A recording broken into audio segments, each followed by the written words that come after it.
पर जी जो हम चाहते हैं हमें ईश्वर नहीं देते तो मन में थोड़ा सा संशय होता है, हम हमें क्यों नहीं दिया, या जैसे हम चाहते थे वैसा देखो, क्यों एक नहीं बात हुआ। मान लीजिए, ये हमारे ईश्वर की दुकान है। क्या दुकान में आप जाकर बोलो ये वस्तु हमें दे दो, वो आपको दे देगा? दुकान में वस्तु लेने के दो अधिकार चाहिए। पहला अधिकार अर्थ का, आपके पास रुपया होना चाहिए तो आप दुकान से वस्तु ले सकते हैं, या आप घर वाले होने चाहिए। घर वाले होने चाहिए तो घर वाले हैं तो आप गए, बोले भैया वो जरूरत है, जरा हमारे वो सामान देना, तो वो बिना तौल के उतने अपने जितने दे देगा, पैसे से मतलब नहीं। क्यों? क्योंकि घर वाला है। आप दो में से कौन हो?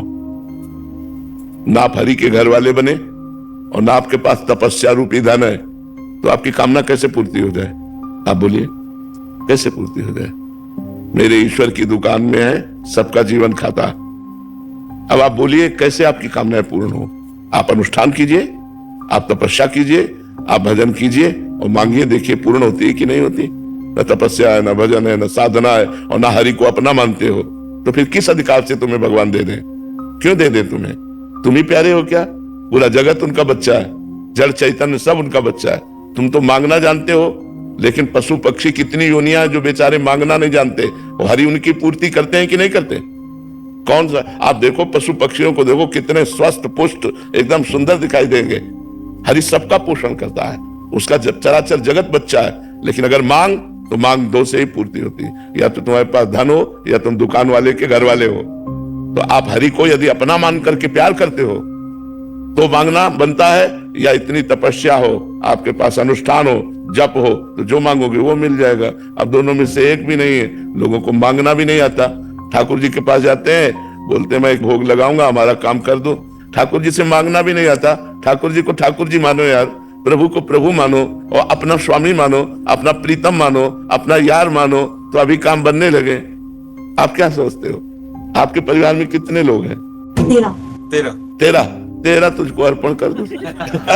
क्या लागे मेरा, भी सारी बात बोल।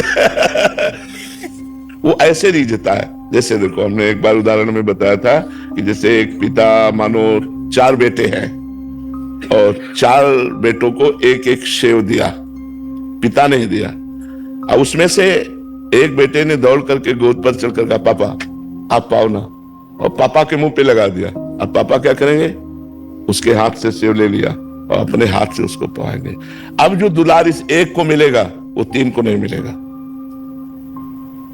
पिता की ही वस्तु तो दियम वस्तु गोविंदम, लेकिन हम दौड़कर भगवान को पहले भोग लगाया और फिर प्रसाद पाया, तो हम भगवान के कृपा पात्र बन जाएंगे। तो हम भगवान को अगर इस तरह से कि हम आपको 1 किलो लड्डू चढ़ाते हैं, तो भूल मत करो, भगवान को लड्डू पेड़ा नहीं चाहिए। भगवान अनंत ब्रह्मांडों के स्वामी है, उनको तुम्हारा भाव चाहिए। तुम तो भाव है नहीं, प्रेम है नहीं, तपस्या है नहीं, तो कामना क्यों पूर्ति हो? हमें बताओ ना कैसे पूर्ति हो कामना की। अगर हम भगवान से कोई चाह पूर्ति कराना चाहते हैं तो हमें 2 में से एक होना पड़ेगा। या तो भगवान के बनो, पक्का पूरा सबल तेरा तुझको अर्पण, क्या लागे मेरा, या तो ये आओ, और या फिर तब करो, और फिर देखो कामना की पूर्ति होती कि नहीं।